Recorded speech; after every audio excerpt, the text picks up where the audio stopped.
आणि आता एक ब्रेकिंग न्यूज समोर येते। नाना पटोलेंचं मल्लिकार्जुन खरगेंना पत्र। या क्षणाची महत्त्वाची बातमी आपण पाहतोय। नाना पटोलेंनी काँग्रेस अध्यक्ष मल्लिकार्जुन खरगेंना पत्र लिहिलंय।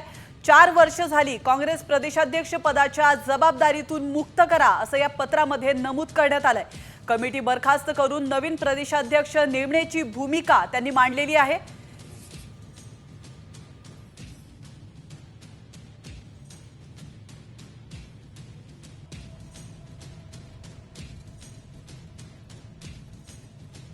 तर आपण पाहतोय या क्षणाची महत्त्वाची बातमी। नाना पटोले यांनी काँग्रेस अध्यक्ष मल्लिकार्जुन खरगे यांना पत्र लिहिलंय आणि 4 वर्ष झाली काँग्रेस प्रदेशाध्यक्ष पदाच्या जबाबदारीतून आपल्याला मुक्त करा असं त्यांनी या पत्रामध्ये म्हटलंय।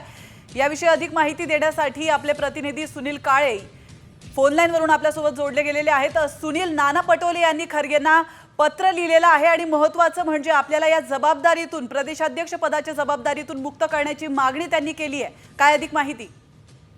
निश्चितच, कारण की लोकसभेच्या विजयानंतर विधानसभेला ज्या पद्धतीने पराभव झालाय त्याच्यावरतून काँग्रेसमध्ये मोठ्या प्रमाणामध्ये टीका टिप्पणी होताना दिसते। त्या पार्श्वभूमीवरती नाना पटोले यांच्यावर सुद्धा पक्षातूनच हल्ला झालेला पाहायला मिळाला होता आणि आता त्यांनी स्वतःहून अशा पद्धतीने पत्र लिहिले ज्यामध्ये त्यांनी म्हटलं की 4 वर्षापासून मी प्रदेशाध्यक्ष पदाची जबाबदारी सांभाळतोय, त्यातून मला मुक्त करा, जे म्हणून काँग्रेस म्हणून काम करायचं मला आहे आणि त्यामुळे आता नवीन प्रदेशाध्यक्ष नियुक्त होण्याची शक्यता जास्त बळावलेली आहे। कारण की त्याच संदर्भात 14 तारखेला जी बैठक आहे ती सुद्धा होणार आहे आणि त्या बैठकीमध्ये चैनीताला यांच्या उपस्थितीमध्ये काही नवीन बदल जे आहेत ते अपेक्षित आहेत। नक्कीच, धन्यवाद सुनील तुम्ही दिलेल्या महत्त्वपूर्ण माहितीबद्दल। तर आपण पाहतोय पटोले यांनी खरगेंना पत्र लिहून कमिटी बरखास्त करून नवीन प्रदेशाध्यक्ष नेमण्याची मागणी केली आहे।